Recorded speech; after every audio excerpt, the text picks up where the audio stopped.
একসাথে বাবা মা আর বড় ভাইকে হারিয়ে নির্বাক বাপ্পি ও নিহান। মাত্র কয়েক ঘন্টার ব্যবধানে যেন পুরো পৃথিবীটাই তছনছ হয়ে গেল দুই ভাইয়ের। যেখানে ডাক্তার দেখিয়ে সুস্থ ভাইকে নিয়ে ফিরে আসার কথা ছিল, সেখানে বাবা মা ভাই তিনজনের জন্যই খোঁড়া হয়েছে কবর। আর তাদের আত্মার মাগফিরাত কামনা করে মুনাজাত ধরতে হয়েছে বাপ্পি ও নিহানকে। তিনজনের এমন রহস্যজনক মৃত্যুর শোক কাটিয়ে উঠতে পারছেন না স্বজনরাও।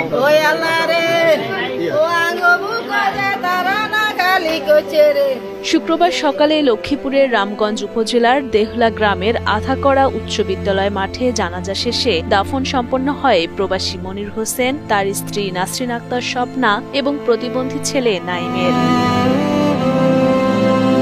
জানা যায়, সম্প্রতি প্রতিবেশী চাচা রফিকুল ইসলামের পরামর্শে প্রতিবন্ধী ছেলের চিকিৎসার জন্য ঢাকায় যান মনির হোসেন ও তার স্ত্রী। 29 জুন ঢাকার মগবাজারের একটি আবাসিক হোটেলে ওঠেন তারা। সেদিন রাতে তাদের তিনজনকে রান্না করা খাবার সরবরাহ করেন রফিকুল ইসলাম। খাবার খাওয়ার পরপরই তিনজনের শুরু হয় বমি ও অস্বস্তি বোধ। পরে হাসপাতালে নেওয়া হলে চিকিৎসক প্রথমে নাসরিন আক্তার স্বপ্নাকে মৃত ঘোষণা করেন। এরপর মারা যান তাদের প্রতিবন্ধী ছেলে নাইম এবং এর কিছুক্ষণ পরই মারা যান মনির হোসেন নিজেও। আমার বোন ভাই অপরাধ ছিল না, প্রতিবন্ধী ভাই ছেড়ে নিয়ে ডাক্তার দেখাইতে গেছে। রফিক কাকা খাবার আনি আমার ভাই বোনের দিয়ে গেছে। রাত্রে আমার ভাই বোনে খাবার এনে খাইছে। খাওয়ার পরে বমি পাতলা পায়খানা হয়েছে। হওয়ার পরে ওনাকে ফোন দিছে, বলছে ভাই আপনি কি খানা আনি দিচ্ছেন কাকা, আমার পাতলা পায়খানা বমি হইতে আছে। আমার ভাইয়ে ফোন করি স্বপ্ন মারা যাইতে আছে। ওই চাচার কাছে থেকে বলছে যে আমাদের খাবার নিয়ে আসেন। চাচাকে তো বিশ্বাস করতো, চাচাকে বিশ্বাস করার কারণে তো ওনার সবকিছু দায়িত্ব দিয়েছে। চাচার কাছে ফোন দেওয়ার পরে চাচা বলছে তুমি এখন ওষুধ খাও, বমির ওষুধ, আমি সকালবেলা এসে তোমাকে দেখব। স্বজনরা জানান, নিহত মনির হোসেন সৌদি আরব প্রবাসী ব্যবসায়ী ছিলেন। ঢাকায় তার বাড়ি গাড়ি সবই ছিল।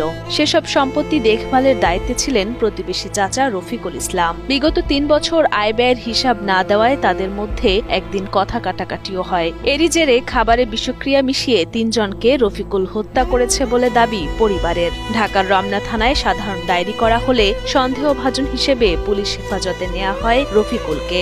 সঠিক তদন্তের মাধ্যমে হত্যাকাণ্ডের সাথে জড়িত ব্যক্তির ফাঁসির দাবি জানান স্বজন ও এলাকাবাসী। তার ভিতরে কিছু ছিল না।